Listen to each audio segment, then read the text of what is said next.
क्या आपने कभी महसूस किया है कि आपने कोई फैसला अपनी मर्जी से लिया, लेकिन कुछ समय बाद एहसास हुआ कि वो फैसला वास्तव में आपका था ही नहीं? क्या कभी किसी ने सिर्फ कुछ शब्दों, थोड़ी सी तारीफ या भावनात्मक दबाव से आपका मन बदल दिया? अगर आपका जवाब हाँ है, तो घबराने की जरूरत नहीं है, क्योंकि आज की दुनिया में सबसे ताकतवर हथियार न पैसा है, न ताकत और न ही तकनीक। सबसे ताकतवर हथियार है इंसानी मन को समझना। कुछ लोग इस कला का इस्तेमाल लोगों की मदद करने के लिए करते हैं, जबकि कुछ लोग इसी समझ का इस्तेमाल दूसरों को अपने हिसाब से चलाने के लिए करते हैं। आज की इस ऑडियो बुक में हम ऐसे ही 12 मनोवैज्ञानिक तरीकों को समझेंगे, जिनका उपयोग कई लोग बिना आपको बताए आपके विचारों, भावनाओं और फैसलों को प्रभावित करने के लिए करते हैं। लेकिन याद रखिए, इस वीडियो का उद्देश्य किसी को नियंत्रित करना नहीं है। इसका उद्देश्य सिर्फ आपको जागरूक बनाना है, ताकि अगर कभी कोई आपके साथ ऐसा करे तो आप उसे समय रहते पहचान सके। अब मैं आपको एक कहानी सुनाता हूं। कहानी की शुरुआत एक छोटे शहर में निखिल नाम का एक लड़का रहता था। निखिल मेहनती था, ईमानदार था और लोगों पर जल्दी भरोसा कर लेता था। उसे लगता था कि दुनिया में हर इंसान उसकी तरह ही साफ दिल का होता है। एक दिन उसकी मुलाकात एक ऐसे व्यक्ति से हुई जो हर बात में उसका साथ देता था। वो उसकी तारीफ करता, उसकी हर बात से सहमत होता और हमेशा यही कहता, तुम बहुत अलग हो, तुम्हें कोई समझता नहीं, लेकिन मैं समझता हूं। निखिल को लगा कि उसे अपनी जिंदगी का सबसे अच्छा दोस्त मिल गया है, लेकिन उसे नहीं पता था कि यह दोस्ती नहीं, एक खेल की शुरुआत थी। धीरे धीरे निखिल के फैसले बदलने लगे। उसका आत्मविश्वास कम होने लगा। वो हर छोटी बड़ी बात पर उसी व्यक्ति की सलाह लेने लगा और एक दिन उसे एहसास हुआ कि उसकी जिंदगी का रिमोट कंट्रोल अब उसके हाथ में नहीं है, वो किसी और के हाथों में जा चुका था। लेकिन ऐसा हुआ कैसे? क्या कोई इंसान सिर्फ बातों से दूसरे इंसान को बदल सकता है? मनोविज्ञान कहता है, हाँ, इंसानी दिमाग हर दिन हजारों फैसले लेता है, लेकिन उनमें से ज्यादातर फैसले हमारी भावनाएं लेती है, हमारा तर्क नहीं। यही वजह है कि अगर कोई आपकी भावनाओं को समझ ले, तो वो कई बार आपके फैसलों को भी प्रभावित कर सकता है। इसी कारण आज के समय में मनोविज्ञान को समझना पहले से कहीं ज्यादा जरूरी हो गया है। आने वाले अध्यायों में हम एक एक करके उन तरीकों को समझेंगे जिनसे लोग अक्सर दूसरों को प्रभावित करने की कोशिश करते हैं। सबसे पहले हम बात करेंगे उस तकनीक की जो देखने में प्यार जैसी लगती है, लेकिन कई बार उसके पीछे छिपा होता है नियंत्रण। इस तकनीक का नाम है लव बॉम्बिंग। लेकिन उससे पहले एक बात हमेशा याद रखिए, हर प्यार प्यार नहीं होता, सच्ची तारीफ नहीं होती, और हर मुस्कुराता हुआ चेहरा आपके हित में हो, यह भी जरूरी नहीं। इसलिए ज्ञान का सबसे बड़ा उद्देश्य डर पैदा करना नहीं, बल्कि सही समय पर सही पहचान करना है। क्योंकि जब आप समझ जाते हैं कि सामने वाला क्या कर रहा है, तब उसके लिए आपको नियंत्रित करना बहुत मुश्किल हो जाता है। अगले भाग में हम विस्तार से समझेंगे कि लव बॉम्बिंग क्या है, लोग इसका इस्तेमाल क्यों करते हैं और इससे खुद को कैसे सुरक्षित रखा जा सकता है। कैसे निखिल को धीरे धीरे यह महसूस होने लगा कि उसके फैसले अब उसके अपने नहीं रहे। लेकिन सवाल यह है कि आखिर किसी इंसान पर इतना प्रभाव कैसे बनाया जाता है? यहीं से शुरू होती है पहली मनोवैज्ञानिक रणनीति, लव बॉम्बिंग। सुनने में यह शब्द बहुत अच्छा लगता है, ऐसा लगता है जैसे कोई आपको बहुत प्यार कर रहा हो।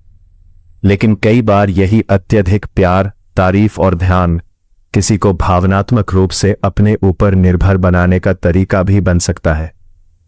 आइए निखिल की कहानी आगे बढ़ाते हैं। उसका नया दोस्त विवेक हर सुबह उसे संदेश भेजता, तुम बहुत खास हो, तुम जैसा इंसान मुझे पहले कभी नहीं मिला, मैं हमेशा तुम्हारे साथ हूं। शुरुआत में निखिल को यह सब बहुत अच्छा लगा। पहली बार उसे लगा कि कोई उसे पूरी तरह समझता है। कुछ ही दिनों में विवेक उसे महंगे उपहार देने लगा, छोटी छोटी बातों पर उसकी तारीफ करता, हर समय उसके साथ रहने की कोशिश करता। धीरे धीरे निखिल का ज्यादातर समय उसी के साथ बीतने लगा। एक दिन निखिल ने अपने पुराने दोस्तों के साथ बाहर जाने की बात कही। विवेक मुस्कुराया, लेकिन उसकी आवाज बदल गई।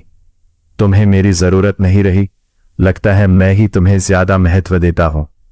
बस एक वाक्य और निखिल को अपराध बोध होने लगा। उसने अपने दोस्तों का कार्यक्रम रद्द कर दिया। यहीं से खेल शुरू हुआ। ध्यान दीजिए, शुरुआत में विवेक ने निखिल को प्यार और अपनापन दिया, लेकिन जब निखिल भावनात्मक रूप से जुड़ गया, तब उसी अपनापन का इस्तेमाल उसके फैसलों को प्रभावित करने के लिए किया गया। यही वजह है कि किसी भी रिश्ते में केवल शब्द नहीं, बल्कि व्यवहार को देखना जरूरी होता है। सच्चा रिश्ता आपको स्वतंत्र बनाता है।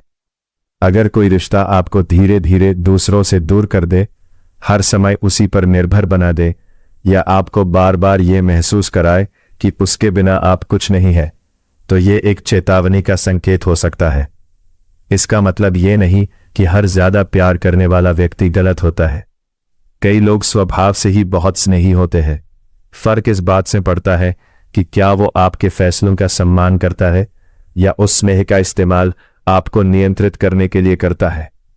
याद रखिए, जहां सम्मान होता है वहां आजादी भी होती है। जहां नियंत्रण होता है वहां धीरे धीरे आपकी आजादी कम होने लगती है। निखिल अभी ये अंतर नहीं समझ पाया था।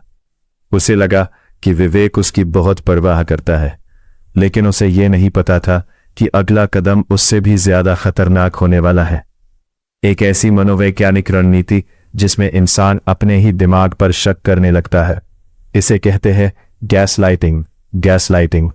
अगले भाग में हम समझेंगे कि कैसे कुछ लोग सच को इस तरह मोड़ देते हैं कि सामने वाला अपनी ही याददाश्त, समझ और फैसलों पर सवाल उठाने लगता है, और इससे खुद को कैसे बचाया जा सकता है। अब निखिल उसे अपना सबसे करीबी दोस्त मानने लगा था, लेकिन असली खेल अब शुरू होने वाला था। एक दिन निखिल ने विवेक से कहा, तुमने कल मुझसे वादा किया था कि हम साथ में इंटरव्यू की तैयारी करेंगे, लेकिन तुम आए ही नहीं। विवेक मुस्कुराया और बोला, मैंने ऐसा कब कहा? शायद तुम्हें गलत याद है। निखिल कुछ पल के लिए चुप हो गया। उसे पूरा यकीन था कि विवेक ने वादा किया था, लेकिन विवेक इतनी आत्मविश्वास से बात कर रहा था कि निखिल अपने ही दिमाग पर शक करने लगा। कुछ दिनों बाद फिर ऐसा ही हुआ। विवेक ने एक बात कही, फिर बाद में साफ मुकर गया। जब भी निखिल सवाल करता, जवाब मिलता, तुम हर बात को बढ़ा चढ़ाकर सोचते हो, तुम्हें बातें ठीक से याद नहीं रहती। समस्या मुझ में नहीं, तुम्हारी सोच में है। धीरे धीरे निखिल ने अपनी याददाश्त पर भरोसा करना छोड़ दिया। वो हर फैसले से पहले सोचने लगा, शायद गलती मेरी ही है। यही है गैसलाइटिंग। ये एक ऐसी मनोवैज्ञानिक चाल है जिसमें कोई व्यक्ति बार बार आपकी बातों, यादों या अनुभवों को गलत साबित करने की कोशिश करता है। समय के साथ सामने वाला इंसान अपनी ही समझ पर भरोसा खोने लगता है। लेकिन एक बात याद रखिए, हर असहमति गैसलाइटिंग नहीं होती। दो लोगों की यादें अलग हो सकती हैं, गलतफहमी होना सामान्य है। गैसलाइटिंग तब होती है जब कोई व्यक्ति लगातार और जानबूझकर आपकी वास्तविकता पर संदेह पैदा करे, ताकि आप उसी पर निर्भर हो जाए। अब सोचिए, अगर आपको अपनी ही सोच पर भरोसा ना रहे तो आप किसकी बात मानेंगे? ज्यादातर लोग उसी इंसान की जिसने आपके मन में यह शक पैदा किया। यही वजह है कि गैसलाइटिंग धीरे धीरे आत्मविश्वास को कमजोर कर देती है। इससे बचने के तरीके: पहला, अपने अनुभवों को तुरंत गलत मत मानिए। अगर किसी घटना को लेकर आपको स्पष्ट याद है तो सिर्फ इसलिए अपनी बात ना बदले क्योंकि सामने वाला बहुत आत्मविश्वास से बोल रहा है। दूसरा, महत्वपूर्ण बातों को लिखने की आदत डालिए। नोट्स या मैसेज कई बार भ्रम दूर करने में मदद करते हैं। तीसरा, किसी भरोसेमंद व्यक्ति से राय लें। कभी कभी बाहर का नजरिया स्थिति को अधिक स्पष्ट बना देता है। और सबसे जरूरी, जो रिश्ता बार बार आपको छोटा, भ्रमित या असुरक्षित महसूस कराए, उसे गंभीरता से परखना चाहिए। निखिल अभी भी इन संकेतों को समझ नहीं पाया था। उसे लगने लगा था कि शायद सच में वही गलत है, लेकिन विवेक यही नहीं रुका। अब वो निखिल की भावनाओं का इस्तेमाल करके उसके हर फैसले को प्रभावित करने वाला था। इसे कहते हैं इमोशनल मैनिपुलेशन, भावनात्मक नियंत्रण। अगले भाग में हम जानेंगे कि कैसे कुछ लोग आपकी भावनाओं को समझकर आपके फैसलों को अपनी दिशा में मोड़ने की कोशिश करते हैं, और ऐसे व्यवहार को पहचानकर संतुलित तरीके से कैसे प्रतिक्रिया दी जा सकती है, ताकि कैसे गैस लाइटिंग ने निखिल का आत्मविश्वास कमजोर कर दिया। अब वो अपनी ही सोच और फैसलों पर भरोसा नहीं कर पा रहा था। यही वो समय था जिसका विवेक इंतजार कर रहा था। एक शाम निखिल को उसके परिवार ने एक जरूरी समारोह में बुलाया। निखिल जाने की तैयारी कर रहा था कि तभी विवेक का फोन आया। उसकी आवाज धीमी और उदास थी। अगर तुम आज चले गए तो शायद मुझे समझ आ जाएगा कि हमारी दोस्ती की तुम्हारे लिए कोई कीमत नहीं है। निखिल अचानक असमंजस में पड़ गया। एक तरफ उसका परिवार था, दूसरी तरफ उसका दोस्त। वो सोचने लगा, अगर मैं मना कर दूं तो शायद इसे बुरा लग जाएगा। आखिरकार उसने परिवार का कार्यक्रम छोड़ दिया। विवेक खुश था क्योंकि उसने निखिल का फैसला बदला नहीं था, उसने सिर्फ उसकी भावनाओं को छुआ था। यही है इमोशनल मैनिपुलेशन। ये वो स्थिति है जब कोई व्यक्ति आपकी दया, प्यार, डर, अपराधबोध या जिम्मेदारी की भावना का इस्तेमाल करके आपसे वैसा व्यवहार करवाने की कोशिश करता है जैसा वो चाहता है। ध्यान रहे, हर भावनात्मक बातचीत गलत नहीं होती। हर बार अपनी भावनाएं व्यक्त करना भी मैनिपुलेशन नहीं है, अंतर इरादे में होता है। अगर कोई व्यक्ति अपनी भावनाएं इसलिए बता रहा है ताकि आप उसे समझ सके, तो यह सामान्य और स्वस्थ व्यवहार है। लेकिन अगर वही भावनाएं बार बार आपको दोषी महसूस कराने, दबाव बनाने या आपकी स्वतंत्र पसंद छीनने के लिए इस्तेमाल की जाए, तो ये एक चेतावनी का संकेत हो सकता है। ऐसे लोग अक्सर कुछ वाक्य बोलते हैं, अगर तुम सच में मेरी परवाह करते हो तो मेरे लिए इतना भी नहीं कर सकते। मैंने तुम्हारे लिए इतना किया और तुम। पहली नजर में ये बातें सामान्य लगती हैं, लेकिन जब इन्हें बार बार किसी की स्वतंत्र इच्छा पर दबाव बनाने के लिए इस्तेमाल किया जाए तो वे भावनात्मक नियंत्रण का रूप ले सकती हैं। इससे कैसे बचें? सबसे पहले अपनी भावनाओं और अपनी जिम्मेदारियों में अंतर समझिए। दूसरे की भावनाओं का सम्मान करना अच्छी बात है, लेकिन हर बार उनकी भावनाओं की पूरी जिम्मेदारी उठाना आपकी जिम्मेदारी नहीं है। दूसरा, कोई भी बड़ा फैसला अपराध बोध में आकर मत लीजिए। थोड़ा समय लीजिए, सोचिए, क्या मैं ये फैसला अपनी इच्छा से ले रहा हूं या सिर्फ किसी को नाराज होने से बचाने के लिए। और तीसरी बात, स्वस्थ रिश्तों में नहीं कहना भी स्वीकार किया जाता है। अगर आपका एक साधारण नहीं किसी रिश्ते को तोड़ देता रहे, तो शायद समस्या आपके जवाब में नहीं, उस रिश्ते की नींव में है। धीरे धीरे निखिल को लगने लगा कि उसकी पूरी जिंदगी विवेक की भावनाओं के इर्द गिर्द घूम रही है, लेकिन ये अभी अंत नहीं था। अब विवेक एक और तरीका अपनाने वाला था। वो ना तो झगड़ा करेगा, ना ही कोई बहस, वो बस चुप हो जाएगा। 1000 शब्दों से ज्यादा असर करती है। इसे कहते हैं साइलेंट ट्रीटमेंट, जानबूझकर चुप्पी साधना। अगले भाग में हम समझेंगे कि कैसे कुछ लोग चुप्पी का इस्तेमाल दूसरे व्यक्ति पर दबाव बनाने के लिए करते हैं, और ऐसी स्थिति में संतुलित व आत्मसम्मानपूर्ण तरीके से कैसे प्रतिक्रिया दी जा सकती है। देखा कि कैसे विवेक ने निखिल की भावनाओं का इस्तेमाल करके उसके फैसलों को प्रभावित करना शुरू कर दिया था। अब निखिल पहले से ज्यादा भावनात्मक रूप से उस पर निर्भर हो चुका था। एक दिन निखिल ने अनजाने में ऐसी बात कह दी जो विवेक को पसंद नहीं आई। निखिल ने सोचा कि वे बैठकर बात करेंगे और गलतफहमी दूर हो जाएगी, लेकिन इस बार कुछ अलग हुआ। विवेक ने ना कोई बहस की, ना कोई शिकायत, ना कोई गुस्सा दिखाया। उसने बस जवाब देना बंद कर दिया, ना फोन उठाया, ना मैसेज का जवाब दिया, और जब आमने सामने मिला तो ऐसे व्यवहार किया जैसे निखिल वहां है ही नहीं। पहले दिन निखिल ने सोचा कि शायद विवेक व्यस्त होगा। दूसरे दिन उसने कई बार कॉल किए, तीसरे दिन उसे बेचैनी होने लगी। उसने खुद से सवाल करना शुरू कर दिया, क्या मुझसे कोई बड़ी गलती हो गई? मुझे माफी मान लेनी चाहिए। आखिरकार बिना यह जाने कि उसकी गलती क्या थी, निखिल ने माफी मांग ली। विवेक मुस्कुराया। उसने कुछ नहीं कहा, लेकिन उसके मन में एक बात साफ हो गई, चुप्पी काम कर गई। यही है साइलेंट ट्रीटमेंट। कई बार लोग शांत रहने के लिए थोड़ी दूरी बनाते हैं। यह सामान्य और स्वस्थ हो सकता है, लेकिन जब कोई व्यक्ति जानबूझकर आपको दंड देने, बेचैन करने या अपनी शर्तें मनवाने के लिए लगातार अनदेखा करे, तो यह अस्वस्थ व्यवहार हो सकता है। क्यों? क्योंकि इंसान सामाजिक प्राणी है। जब हमें अचानक नजरअंदाज किया जाता है, तो हमारा दिमाग कारण खोजने लगता है। हम बार बार सोचते हैं, मैंने क्या गलत किया? और इसी बेचैनी में कई लोग अपनी गलती न होने पर भी झुक जाते हैं। याद रखिए, हर चुप्पी सम्मानजनक नहीं होती।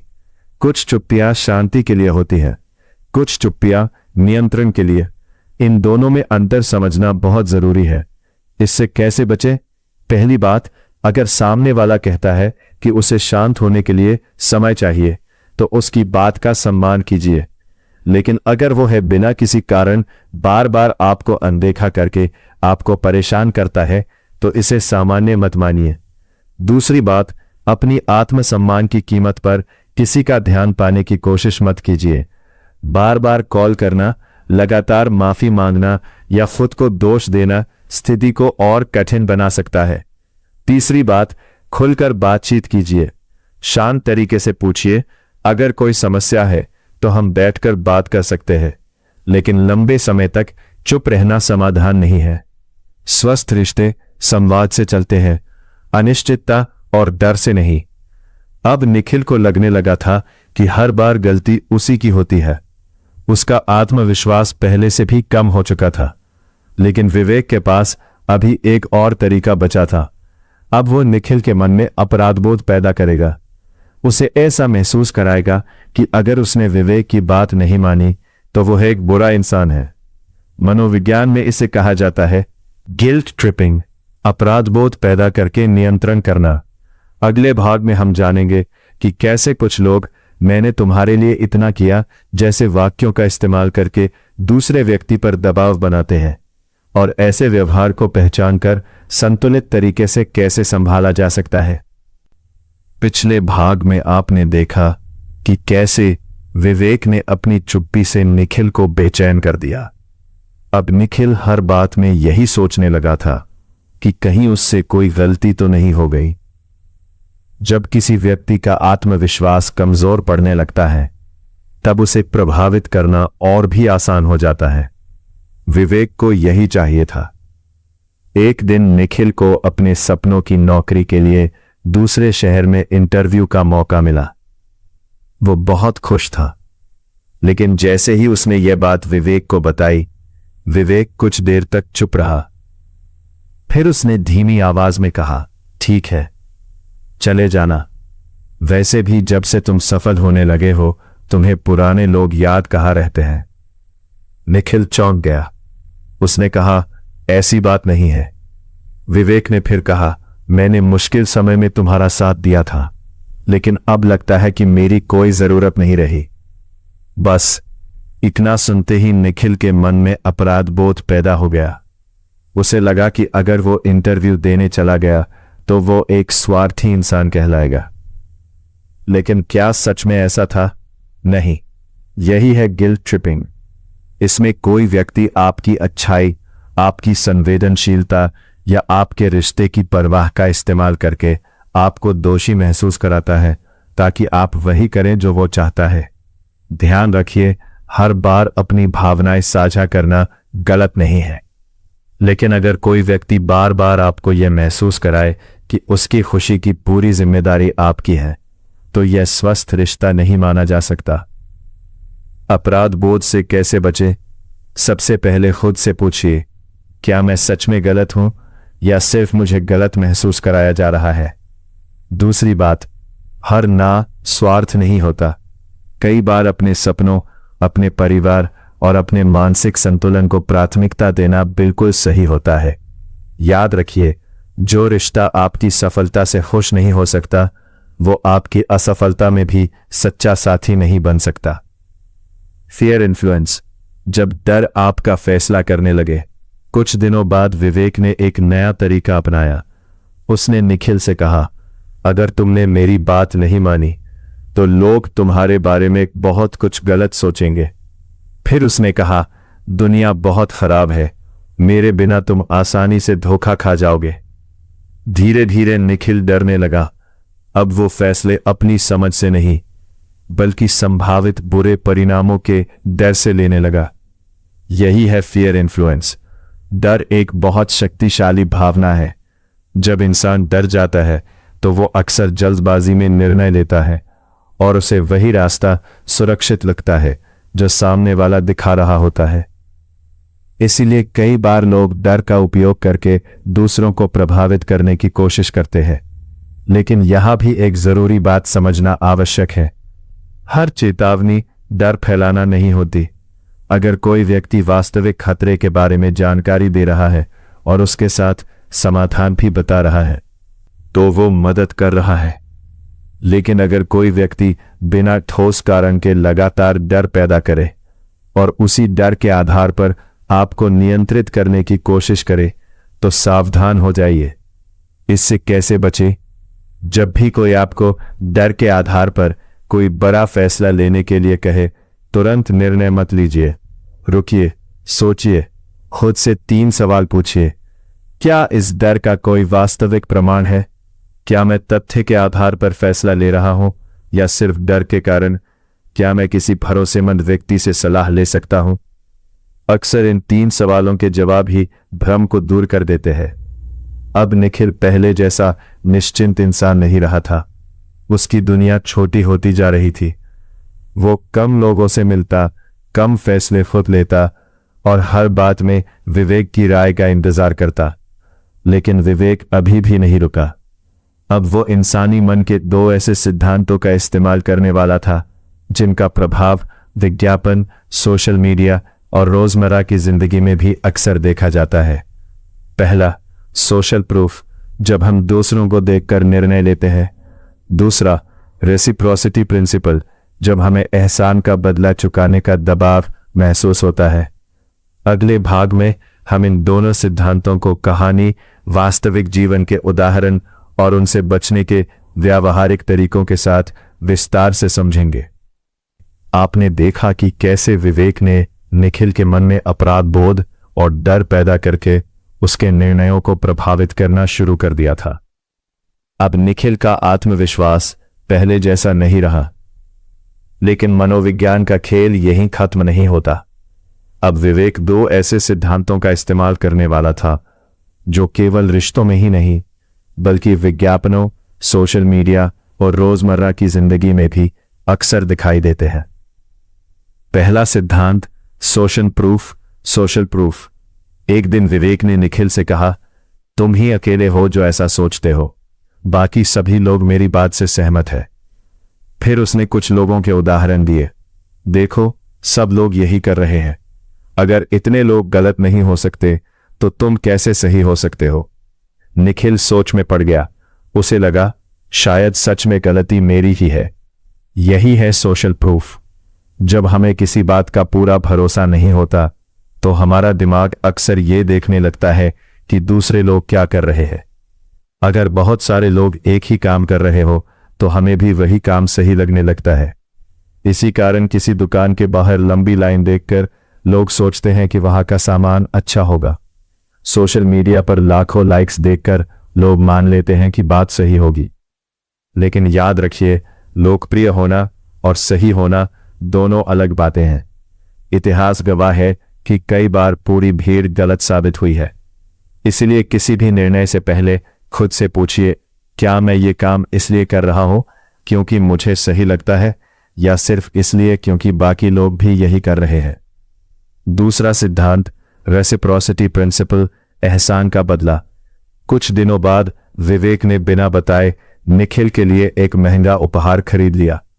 निखिल ने कहा, इसकी क्या जरूरत थी? विवेक मुस्कुराया। दोस्तों के बीच हिसाब नहीं होता। लेकिन कुछ ही दिनों बाद विवेक ने निखिल से एक बड़ा काम करने को कहा। जब निखिल ने मना करना चाहा तो विवेक बोला, मैंने तुम्हारे लिए इतना कुछ किया और तुम मेरे लिए इतना भी नहीं कर सकते। बस यही है रेसिप्रोसिटी प्रिंसिपल। जब कोई हमारे लिए कुछ करता है तो हमारा मन स्वाभाविक रूप से उसका बदला चुकाना चाहता है। ये इंसानी समाज की एक सामान्य और सकारात्मक प्रवृत्ति है, लेकिन कुछ लोग इसी भावना का इस्तेमाल दबाव बनाने के लिए भी कर सकते हैं। वे पहले एहसान करते हैं, फिर उसी एहसान के बदले आपसे अपनी शर्तें मनवाने की कोशिश करते हैं। ध्यान रखिए, सच्चा उपकार कभी सौदेबाजी नहीं करता। अगर किसी मदद के बदले हमेशा कीमत चुकानी पड़े तो वहां मदद नहीं, एक लेन देन बन जाती है। इन दोनों से कैसे बचें? पहली बात, भीड़ को देखकर नहीं, तथ्यों को देखकर फैसला लीजिए।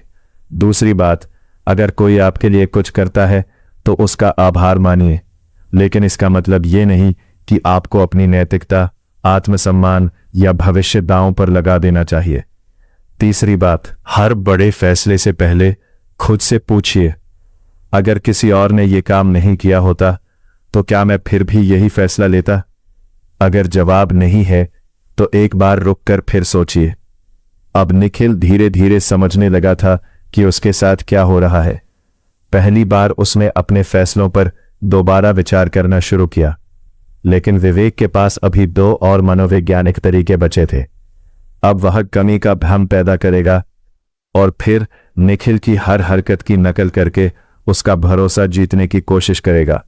इन्हें कहा जाता है स्कैर्सिटी इफेक्ट, कमी का प्रभाव, और मिररिंग, सामने वाले के व्यवहार की नकल करके जुड़ाव बनाना।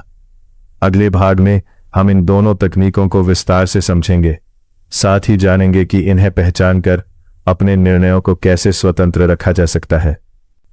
पिछले भाग में आपने जाना कि कैसे भीड़ का प्रभाव और एहसान का दबाव इंसान के फैसलों को बदल सकता है। अब निखिल पहले से अधिक सतर्क था, लेकिन विवेक के पास अभी दो और तरीके थे।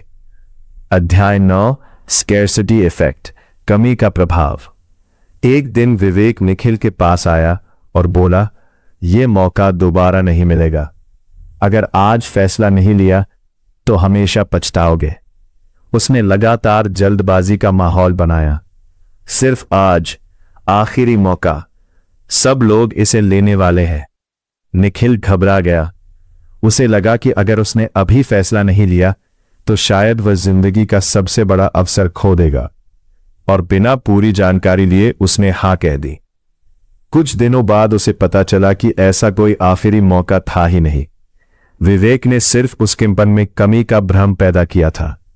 यही है स्कैर्सिटी इफेक्ट। जब हमें लगता है कि कोई चीज बहुत सीमित है तो हमारा दिमाग उसकी कीमत वास्तविकता से ज्यादा समझने लगता है। यही कारण है कि दुकानों पर लिखा होता है सिर्फ 5 पीस बाकी है, ऑफर कुछ घंटों में समाप्त होगा। कई बार यह सच होता है, लेकिन कई बार यह सिर्फ जल्दबाजी में निर्णय करवाने की रणनीति भी हो सकती है। इससे कैसे बचें? जब भी कोई कहे अभी नहीं लिया तो कभी नहीं मिलेगा, तो खुद से पूछिए, क्या मेरे पास सोचने का समय है?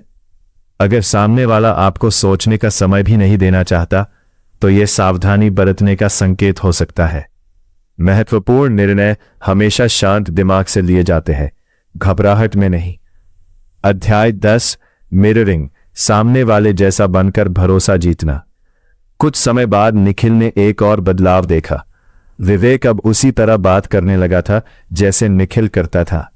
वह वही शब्द इस्तेमाल करता, वैसी ही हंसी हंसता, यहां तक कि बैठने का तरीका भी वैसा ही हो गया। निखिल को महसूस होने लगा कि ये इंसान बिल्कुल मेरी तरह है, और इसी कारण उसका भरोसा और गहरा हो गया। इसे कहते हैं मिररिंग। मनोविज्ञान बताता है कि हम उन लोगों पर जल्दी भरोसा करने लगते हैं जो हमारे जैसे लगते हैं। इसीलिए अच्छे सेल्स पर्सन, बातचीत करने वाले और कई बार प्रभावशाली लोग सामने वाले की बोलने की गति, हाव भाव या भाषा से तालमेल बैठाने की कोशिश करते हैं। ध्यान रहे, मिररिंग हमेशा बुरी चीज नहीं होती। कई बार यह स्वाभाविक रूप से भी हो जाता है और स्वस्थ संवाद का हिस्सा हो सकता है। लेकिन अगर कोई व्यक्ति केवल आपका भरोसा जीतने और फिर उसका अनुचित लाभ उठाने के लिए ऐसा करे तो सतर्क रहना जरूरी है। खुद को कैसे सुरक्षित रखें? किसी व्यक्ति पर सिर्फ इसलिए भरोसा मत कीजिए क्योंकि वह आपकी तरह बोलता है। भरोसा उसके व्यवहार, ईमानदारी और समय के साथ बने हुए आचरण पर कीजिए। शब्दों से चरित्र नहीं पता चलता, चरित्र हमेशा कर्मों से दिखाई देता है। अब निखिल की आंखें खुलने लगी थीं। उसे समझ आने लगा था कि पिछले कई महीनों से उसके साथ क्या हो रहा था। लेकिन अभी दो सबसे महत्वपूर्ण मनोवैज्ञानिक रणनीतियां बाकी थी: अथॉरिटी इन्फ्लुएंस, अधिकार या पद का प्रभाव, और आइसोलेशन टैक्टिक्स, दूसरों से अलग करके नियंत्रण करना। इन दोनों को समझे बिना यह कहानी अधूरी रहेगी। अगले और अंतिम भाग में हम जानेंगे कि कैसे कुछ लोग अपने पद, प्रभाव या आपके सामाजिक दायरे को नियंत्रित करके आप पर असर डालने की कोशिश करते हैं। साथ ही हम सीखेंगे ऐसे 10 शक्तिशाली नियम जिनकी मदद से आप किसी भी प्रकार के भावनात्मक या मनोवैज्ञानिक प्रभाव को बेहतर ढंग से पहचानकर अपने निर्णयों को अधिक स्वतंत्र और संतुलित बना सकते हैं। अगर आपने इस ऑडियो बुक की शुरुआत से अब तक साथ दिया है तो अब आप समझ चुके हैं कि इंसान का दिमाग केवल तर्क से नहीं बल्कि भावनाओं, भरोसे और सामाजिक प्रभाव से भी निर्णय लेता है। निखिल की कहानी भी अब अपने अंतिम मोड़ पर पहुंच चुकी थी। कई महीनों बाद एक दिन उसने अपनी पुरानी डायरी खोली। उसने पढ़ा कि पहले वो कैसा इंसान था, आत्मविश्वासी, स्वतंत्र और अपने फैसले खुद लेने वाला। फिर उसने वर्तमान को देखा। अब वो हर छोटी बड़ी बात में विवेक की राय का इंतजार करता था।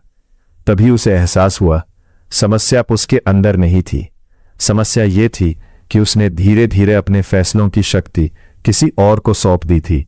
और उसी दिन उसने अपनी जिंदगी वापस अपने हाथों में लेने का फैसला किया। अध्याय 11, अथॉरिटी इन्फ्लुएंस, अधिकार या पद का प्रभाव। जब निखिल ने विवेक से दूरी बनानी शुरू की तो विवेक ने आखिरी दाव खेला। उसने कहा, तुम जानते भी हो मैं किन लोगों से जुड़ा हूं। मैं इस क्षेत्र के बड़े लोगों को जानता हूं। मेरी बात मानोगे तो फायदा होगा। कुछ लोग अपने ज्ञान, पद, प्रसिद्धि या अनुभव का उपयोग सही मार्गदर्शन के लिए करते हैं, लेकिन कुछ लोग केवल अपने प्रभाव का डर दिखाकर चाहते हैं कि सामने वाला बिना सवाल किए उनकी हर बात मान ले। इसे कहते हैं अथॉरिटी इन्फ्लुएंस। हम बचपन से ही शिक्षकों, डॉक्टरों, अधिकारियों और अनुभवी लोगों की बात सुनना सीखते हैं।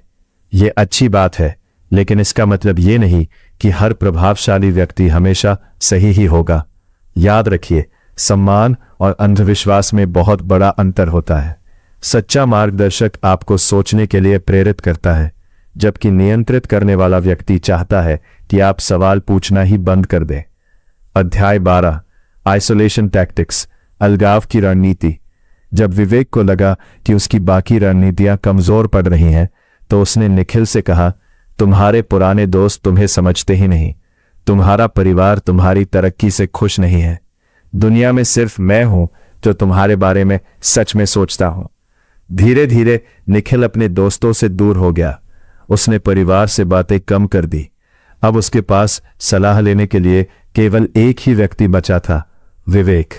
यही होती है आइसोलेशन टैक्टिक्स। जब किसी इंसान को उसके भरोसेमंद लोगों से अलग कर दिया जाता है तो वो एक ही व्यक्ति पर निर्भर होने लगता है, और जितनी ज्यादा निर्भरता उतना आसान नियंत्रण। ध्यान रहे, हर बार अकेले समय बिताना गलत नहीं होता, लेकिन अगर कोई लगातार आपको आपके अपने लोगों से दूर करने की कोशिश करे तो ये एक गंभीर चेतावनी का संकेत हो सकता है। मानसिक आजादी के 10 नियम। अब सवाल यह है, इन सब से बचा कैसे जाए? याद रखिए ये 10 नियम। 1. हर बात पर तुरंत विश्वास मत कीजिए। 2. बड़े फैसले कभी जल्दबाजी में मत लीजिए। अपनी भावनाओं को पहचानिए, लेकिन उन्हें अपने ऊपर पूरी तरह हावी मत होने दीजिए। 4. किसी भी रिश्ते में ना कहने का अधिकार हमेशा अपने पास रखिए। 5. ऐसे लोगों से जुड़े रहिए जो आपकी ईमानदारी से परवाह करते हैं। 6. किसी की बात मानने से पहले तथ्य जांचिए। 7. आत्मसम्मान की कीमत पर कोई रिश्ता मत निभाइए। 8. अपनी आर्थिक और भावनात्मक स्वतंत्रता बनाए रखिए। 9. सीखते रहिए, क्योंकि ज्ञान सबसे मजबूत सुरक्षा है। 10. याद रखिए, आपके जीवन का सबसे महत्वपूर्ण निर्णय लेने वाला व्यक्ति हमेशा आप स्वयं हैं। निखिल ने धीरे धीरे अपने पुराने दोस्तों से फिर बात करना शुरू किया। उसने परिवार के साथ समय बिताया, उसने अपने फैसले खुद लेने शुरू किए, और सबसे बड़ी बात, उसने ये समझ लिया कि किसी भी रिश्ते की पहचान शब्दों से नहीं बल्कि व्यवहार से होती है। इस ऑडियो बुक का उद्देश्य किसी पर शक करना नहीं है। इसका उद्देश्य सिर्फ इतना है कि आप इंसानी व्यवहार को बेहतर ढंग से समझें, स्वस्थ रिश्तों को पहचानें, और अगर कभी कोई आपके निर्णयों को अनुचित तरीके से प्रभावित करने की कोशिश करे तो उसे समय रहते समझ सकें। याद रखिए, सबसे शक्तिशाली इंसान वो नहीं जो दूसरों के दिमाग को नियंत्रित कर ले। सब